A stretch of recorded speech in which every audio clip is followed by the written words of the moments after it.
لباس پہنے ہوئے بچوں کو کچھ دے دیں تو مطلب یہ ہے کہ اب مردے اس گھر کو کوئی نقصان نہیں پہنچائیں گے. یہ ایک شرک ہے. بے شک اب یہی کہیں کہ یہ فن ہے، ایک تفریح ہے، لیکن جو پیچھے نظریات ہیں وہ مشرکانہ ہیں. اور پھر یہ کہ ایک احمدی بچے کے وقار کے ویسے بھی خلاف بات ہے کہ عجیب و غریب قسم کا حلیہ بنایا جائے اور پھر گھروں میں مانگتے پھریں فقیروں کی طرح، چاہے وہ یہی کہیں کہ ہم مانگنے جا رہے تھے یا چاکلیٹ لینے جا رہے تھے، لیکن یہ مانگنا بھی غلط ہے. احمدی کا ایک وقار ہونا چاہیے اور اس وقار کو بچپن سے ہی ذہنوں میں قائم کرنا چاہیے ہمیں. یہ اور پھر یہ چیزیں جو ہیں مذہب سے بھی دور لے جاتی ہیں. بہرحال جب یہ بنایا جاتا ہے تو یہ پیغام اس میں ہے کہ چڑیلوں کا وجود، بدروحوں کا وجود، شیطان کی پوجا، مافوق الفطرت چیزوں پر عارضی طور پر یقین جو ہے، فن کے لیے یقین کر لینے میں کوئی حرج نہیں ہے. انتہائی غلط نظریہ ہے. بس یہ سب شیطانی چیزیں ہیں. اس سے ہمارے بچوں کو نہ صرف پرہیز کرنا چاہیے بلکہ سختی سے بچنا چاہیے. ماضی قریب تک دیہاتوں کے رہنے والے بچوں کو جو لوگ تھے وہ بچوں کو اس طرح جو ان کے دروازے پر مانگنے جایا کرتے تھے اس خیال سے بھی کچھ دے دیا کرتے تھے کہ مردہ روحیں ہمیں نقصان نہ پہنچائیں. بہرحال کیونکہ بچے اور بعض ان کے بڑے بھی بچوں کی طرف پوچھتے رہتے ہیں طرف سے، اس لیے میں بتا رہا ہوں کہ یہ ایک بد رسم ہے اور ایسی رسم ہے جو شرک کی طرف لے جانے والی ہے. پھر اس کی وجہ سے بچوں میں فن کے نام پر، تفریح کے نام پر غلط حرکتیں کرنے کی ضرورت پیدا ہوتی ہے. ماں باپ ہمسایوں سے بد اخلاقی سے پیش آتے ہیں، ماں باپ سے بھی اور ہمسایوں سے بھی اور اپنے ماحول سے بھی، اپنے بڑوں سے بھی بد اخلاقی سے پیش آنے کا رجحان بھی اس وجہ سے بڑھتا جا رہا ہے. یہ بھی ایک سروے ہے. حتیٰ کہ دوسرے جرائم بھی اس لیے بڑھ رہے ہیں کہ اس قسم کی حرکتوں سے ان میں ضرورت پیدا ہوتی جا رہی ہے. مغرب میں ہر برائی کو بچوں کے حقوق اور فن کے نام پر تحفظات مل جاتے ہیں، اجازت مل جاتی ہے اور مل رہی ہے. لیکن اب خود ہی یہ لوگ اس کے خلاف آوازیں بھی اٹھانے لگ گئے ہیں کیونکہ اس سے اخلاق برباد ہو رہے ہیں. پھر ہیلووین کے خلاف کہنے والے یہ بھی کہتے ہیں کہ اس سے بچوں میں تفریح کے نام پر دوسروں کو ڈرانے اور خوفزدہ کرنے کی برائی، جیسا کہ میں نے بتایا، کہ بڑھ رہی ہے اور جرائم بھی اس وجہ سے بڑھ رہے ہیں. ایک تو فلموں نے غلط تربیت کی ہے، پھر اگر عملی طور پر ایسی حرکتیں کرنے لگ جائیں اور ان کو تفریح کے نام پر بڑے انکریج کرنا شروع کر دیں تو بگاڑ ہی پیدا ہوگا پھر پورے معاشرے میں، اور کیا ہو سکتا ہے. اور پھر ہمارے لیے سب سے بڑی بات، جیسا کہ میں نے کہا، مردوں کو خدا کے مقابل پر کھڑا کر کے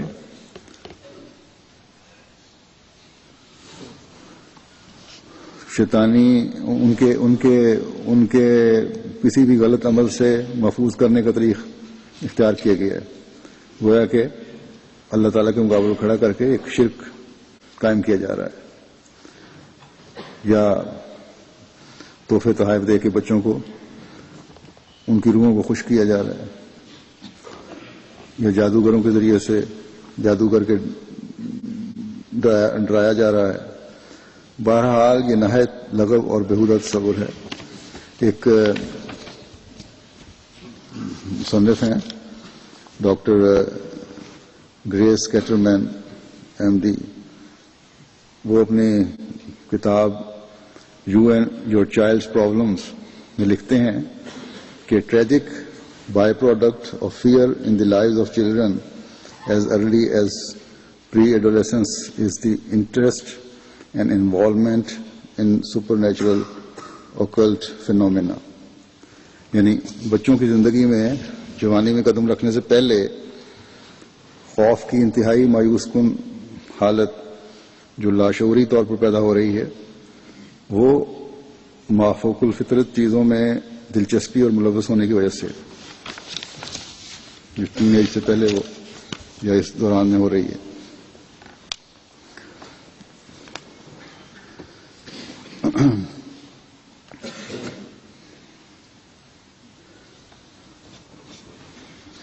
اب یہ جو ہیلووین کی وجہ سے بعض باتیں پیدا ہو رہی ہیں، ان میں یہ باتیں صرف یہاں تک نہیں رکتی کہ کاسٹیوم پہن کے گھروں میں مانگنے چلے گئے، بلکہ بعض بڑے بچے پھر زبردستی خوفزدہ کرنے کی کوشش بھی کرتے ہیں گھر والوں کو، اور دوسری باتوں میں ملوث ہو جاتے ہیں، جرموں میں بھی. اور نتیجہ پھر جہاں وہ معاشرے کو، ماحول کو ڈسٹرب کر رہے ہوتے ہیں، نقصان پہنچا رہے ہوتے ہیں، ماں باپ کے لیے بھی دردسر بن جاتے ہیں، اپنی زندگی بھی برباد کر لیتے ہیں. اس لیے میں پھر احمدیوں سے کہتا ہوں کہ ان باتوں سے بہت زیادہ بچنے کی ضرورت ہے.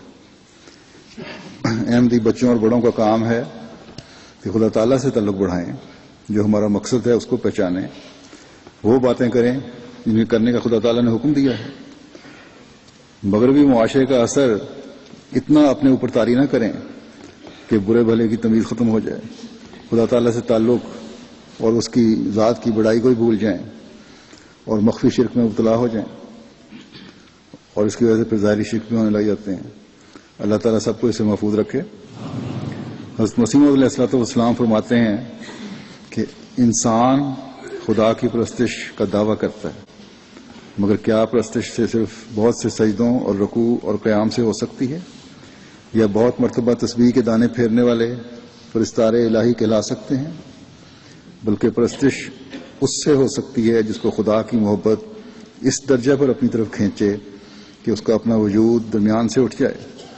اول خدا کی ہستی پر پورا یقین ہو، اور پھر خدا کے حسن و احسان پر پوری اطلاع ہو، اور پھر اس سے محبت کا تعلق ایسا ہو کہ سوزش محبت ہر وقت سینے میں موجود ہو، اور یہ حالت ہر ایک دم چہرے پر ظاہر ہو، اور خدا کی عظمت دل میں ایسی ہو کہ تمام دنیا اس کی ہستی کے آگے مردہ متصور ہو، اور ہر ایک خوف اسی کی ذات سے وابستہ ہو، اور اسی کی درد میں لذت ہو، اور اسی کی خلوت میں راحت ہو، اور اس کے بغیر دل کو کسی کے ساتھ قرار نہ ہو.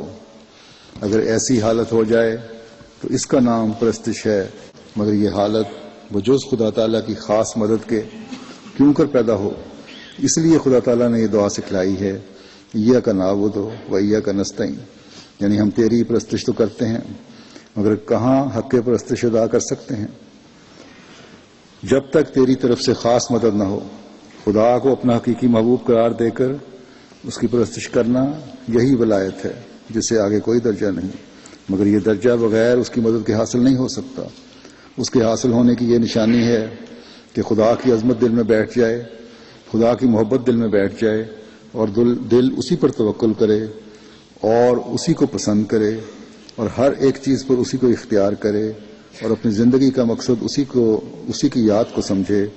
اور اگر ابراہیم کی طرح اپنے ہاتھ سے اپنے عزیز اولاد کے ذبح کرنے کا حکم ہو، یا اپنے تئیں آگ میں ڈالنے کے لیے اشارہ ہو، تو ایسے سخت احکام کو بھی محبت کے جوش سے بجا لائے، اور رضا جوئی اپنے آقائے کریم میں اس حد تک کوشش کرے کہ اس کی اطاعت میں کوئی کسر باقی نہ رہے.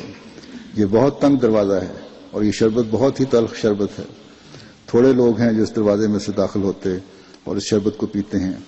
زنا سے بچنا کوئی بڑی بات نہیں، اور کسی کو ناحق قتل نہ کرنا بڑا کام نہیں، اور جھوٹی گواہی نہ دینا کوئی بڑا ہنر نہیں، مگر ہر ایک چیز پر خدا کو اختیار کر لینا، اور اس کے لیے سچی محبت اور سچے جوش سے دنیا کی تمام تلخیوں کو اختیار کرنا، بلکہ اپنے ہاتھ سے تلخیاں پیدا کر لینا، یہ وہ مرتبہ ہے کہ وجود صدیقوں کے کسی کو حاصل نہیں ہو سکتا.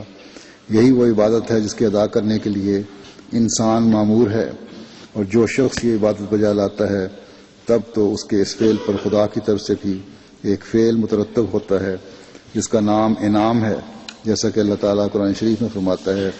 یعنی یہ دعا سکھلاتا ہے کہ اہدنا الصراط المستقیم صراط الذین انعمت علیہم، یعنی اے ہمارے خدا ہمیں اپنی سیدھی راہ دکھلا، ان لوگوں کی راہ جن پر تو نے انعام کیا ہے اور اپنے خاص عنایات سے مخصوص فرمایا ہے.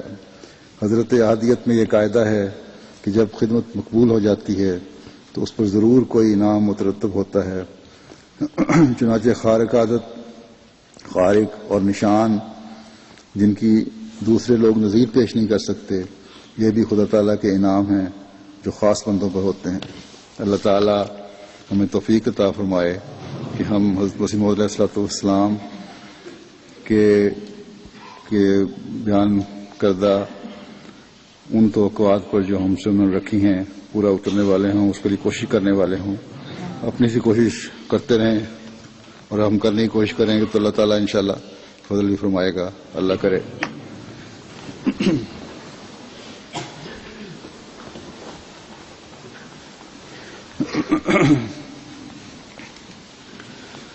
الحمد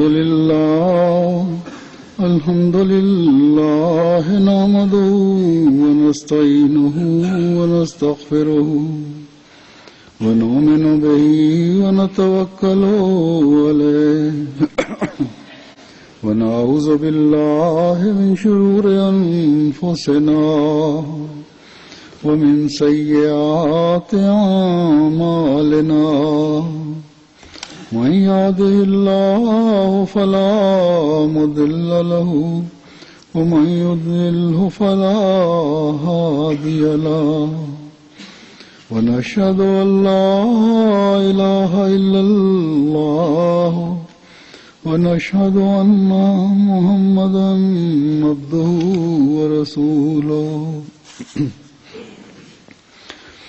عباد الله رحمكم الله، إن الله يأمر بالعدل والإحسان وإيتاء ذي القربى وينهى عن الفحشاء والمنكر والبغي يعظكم لعلكم تذكرون۔ اذكروا الله يذكركم وادعوه يستجب لكم ولذكر الله أكبر۔